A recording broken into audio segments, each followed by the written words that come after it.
ఈ ప్రపంచమే ఓ పెద్ద నాటక రంగం అంటారు. ఎవరు ఎప్పుడు ఎలాంటి పాత్ర ధరించి తెర మీదకొస్తారో తెలీదు. అయితే మనిషి ఏ పాత్ర పోషించినా ఆ పాత్రను ఎంత బాగా రక్తి కట్టించాడు అన్నదే అసలైన కొలమానంగా చెప్తారు. ఈ క్రమంలో ఒకప్పుడు హిందీ ఇండస్ట్రీలో ఓ వెలుగు వెలిగిన మమతా కులకర్ణి ఇప్పుడు మరో కొత్త పాత్రలోకి అడుగుపెట్టింది. మొహానికి ఎన్నో టచ్అప్స్ వేసుకుని ఆకట్టుకున్న మమత ఇప్పుడు అత్యంత పవిత్రమైన కాస్ట్యూమ్స్ ధరించింది. మెడలో రుద్రాక్షలతో, నుదుట గంధలేపనంతో హిందువులు ఎంతగానో ఆరాధించే సన్యాస జీవితాన్ని స్వీకరించింది. కిన్నెర్ అఖాడాకు మహామండలేశ్వర్ అనే అత్యున్నతమైన పదవిని అలంకరించింది.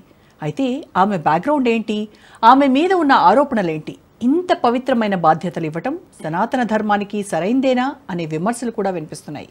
మరి ఆ వివరాలేంటి ఇప్పుడు చూద్దాం.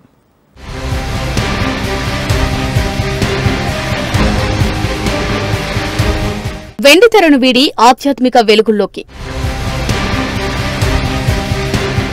మహామండలేశ్వర్గా మమతా కులకర్ణి. కిన్నెర్ అఖాడా అధ్యక్ష బాధ్యతల్లో మాజీ నటి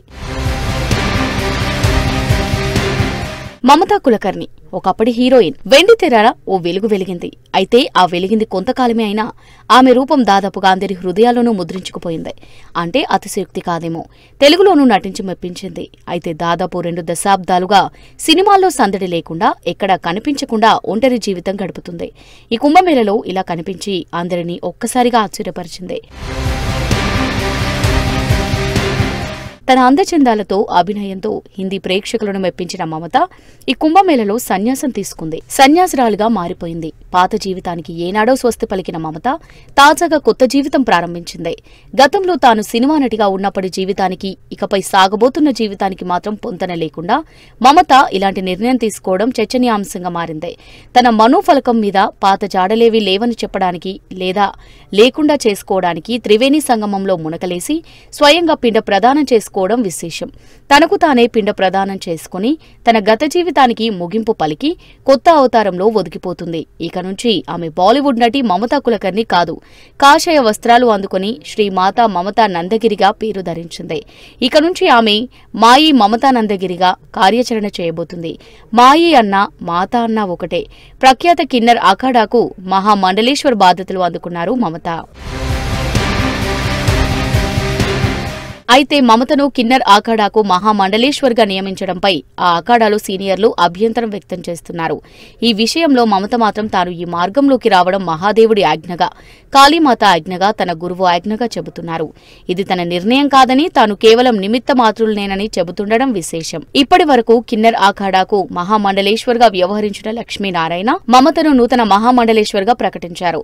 ఆమె గత ఏడాదిన్నరగా కిన్నెర్ అఖాడాతో టచ్లో ఉంటున్నారని, ఆమె నూతన మార్గంలో పయనించి ఏ పాత్ర పోషించడానికైనా సిద్ధంగా ఉన్నప్పుడు తామెందుకు ఆపుతామన్నారు. మమతా కులకర్ణి 1990లో హిందీ సినిమాల్లో ఎంట్రీ ఇచ్చింది. తిరంగా సినిమాతో మొదలైన ఆమె ప్రస్థానం కరణ్ ఔర్ అర్జున్ సినిమాతో పాపులారిటీ తెచ్చుకుంది.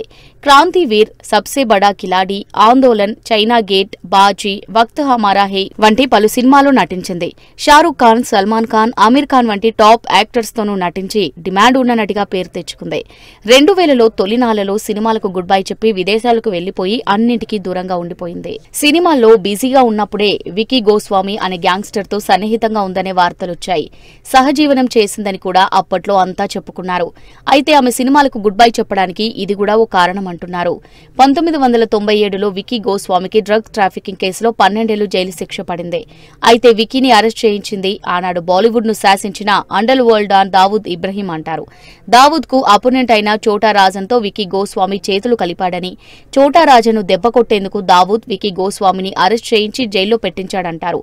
మొత్తానికి తెలుసో తెలియకో వికీ గోస్వామి వల్ల మమత కూడా డ్రగ్ ఆరోపణల్లో చిక్కుకుంది. దీంతో ఆమె అన్నింటికీ దూరంగా ఉండాలని నిశ్చయించుకుందని తెలుస్తుంది. డ్రగ్ ట్రాఫికింగ్ కేసుల తీవ్రతతో 2016లో 2000 కోట్ల డ్రగ్ కేసులో మమత మీద కూడా ఆరోపణలు వినిపించాయి. అంతేకాదు 2024 నవంబర్లోనూ కెన్యా పోలీసులు కూడా గోస్వామితో కలిసి మమతను విచారించారట. అయితే ఆమె పాత్రకు సంబంధించి ఎలాంటి ఆధారం దొరక్కపోవడంతో అరెస్ట్ చేయకుండా వదిలేశారు. మరోవైపు ఆమె మీద ఉన్న డ్రగ్ ట్రాఫికింగ్ ఆరోపణల నీలినీడలు 2024లో తేలిపోయాయి. ఆమెకు వ్యతిరేకంగా ఏ సాక్ష్యమూ లేదంటూ బాంబే హైకోర్టు అన్ని ఛార్జెస్ ను కొట్టేయడంతో మమతకు ప్రస్తుత ఆధ్యాత్మిక మార్గానికి గ్రీన్ సిగ్నల్ లభించినట్టయింది.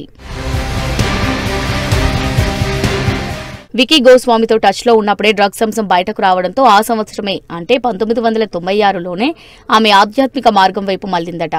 గురు గగన్ మహారాజ్ ను 1996లోనే ఆశ్రయించిందట. అప్పుడే ఇకపై సినిమాలకు స్వస్తి చెప్పాలని భావించి అప్పటికే ఒప్పందాలు కుదుర్చుకున్న సినిమాల వరకే చేసి అవి పూర్తయిపోగానే పూర్తిగా భావపథం వైపు సమయం కేటాయించింది అంటున్నారు. అయితే ఆమెను కిన్నెర అఖాడాకు అధినేత్రిగా నిర్ణయించడాన్ని మాత్రం అందులోని సభ్యులు ఇతర సీనియర్లు జీర్ణం చేసుకోలేకపోతున్నారు. కీలక బాధ్యతలు అప్పగించే ముందు ఆమె గతాన్ని పరిశీలించాల్సిన అవసరం లేదా అంటున్నారు. సినిమాలో నటించి పాపులారిటీ తెచ్చుకున్నంత మాత్రాన అఖాడా నిర్ణయాలకు అతీతురాలు అవుతుందా అని ప్రశ్నిస్తున్నారు. కిన్నర్ అఖాడా అనేది దేశంలోని మిగతా అఖాడాల్లాగే ప్రత్యేకమైనది. ప్రతి అఖాడాకు సొంత విధానాలు, సొంత సంప్రదాయాలు ఉన్నట్టే కిన్నర్ అఖాడాకు ఉంటాయి. ఇక కిన్నర్ అఖాడా అనేది హిజ్రాలకు సంబంధించిందిగా చెబుతారు. లింగ మార్పిడి చేసుకుని ఆధ్యాత్మిక సాధనలో వెళ్లేవారు కూడా కిన్నర్ అఖాడాను సంప్రదిస్తారట. అయితే మమత మాత్రం అటు హిజ్రా కాకుండా ఇట లింగ మార్పిడి చేసుకోకుండా ఏ విధంగా అత్యున్నతమైన బాధ్యత అప్పగిస్తారని నిలదీస్తున్నారు. పైగా ఆమె నిబంధనల ప్రకారం శిరోముండనం చేయించుకోవాల్సి ఉంటుందని, అలాంటిదేం లేకుండా కేవలం 4-5 వెంట్రుకలు కత్తిరించుకోవడం ఏంటంటున్నారు. ఆమె కారణంగా రేపు అఖాడా మీదనే ఏమైనా విమర్శలొస్తే దానికి ఎవరు బాధ్యత వహిస్తారంటున్నారు. మరోవైపు ఆమెకు అఖాడా బాధ్యతలు అప్పగించిన నారాయణ గాని, అంతకుముందు ఆమెకు ఆధ్యాత్మిక మార్గంలో శిక్షణ ఇచ్చిన, క్షుణ్ణంగా పరీక్షించిన గగన్ మహారాజ్ గాని ఆమె గురించి నెగటివ్ గా మాట్లాడకపోవడం విశేషం. హిందూ ధర్మంలో ఎవరైనా ఎప్పుడైనా మారవచ్చని చేసిన తప్పిదాలకు ప్రాయశ్చిత్తం చేసుకుని మారిన మనుషులకు అత్యున్నతమైన మార్గం ఎప్పుడూ తెరిచే ఉంటుందని వారంటున్నారు. హిందూ ధర్మ శాస్త్రాలు కూడా అవే చెబుతున్నాయని నిపుణులు అంటున్నారు. రామాయణ మహాకావ్యం రాసిన వాల్మీకి అంతకుముందు దారిదోపిడీ చేసిన బందిపోటు అనేది మరవరాదని హిందూ ధార్మికవేత్తలు చెబుతున్నారు. మరోవైపు మాతా మమతా నందగిరిగా కొత్త జీవితంలోకి ఎంటరైన ఈ సాధ్వి కిన్నర్ అఖాడాలో ఎలాంటి నిర్ణయాలు తీసుకొస్తారు, హిందూ ధార్మిక పరిషత్లో తన పాత్రను ఎలా పోషిస్తారు అనే అంశాలు ఆసక్తి రేపుతున్నాయి.